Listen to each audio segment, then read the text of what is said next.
3. And to think, ladies and gentlemen, this was at one point one of the largest lumber mills in Laurel, Mississippi's history.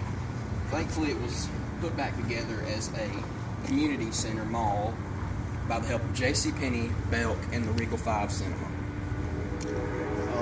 So now, after 60 years of being in the timber business, to be run down by big oil companies and things of that nature, to be bought back as something to kind of keep the dream alive, so to speak, of Sawmill Square. 30 years. The mall itself has been around for almost approximately 35 years, entertaining families and being a great site of social gathering to buy clothes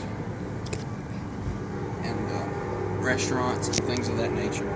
So next time you're here, don't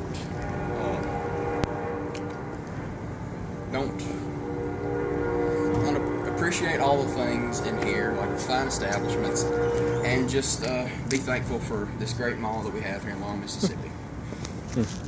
And we all know how great economically wealthy Laurel is, but this mall has helped. It provides a certain cash flow. It really helps out our little town. So, this is Laurel.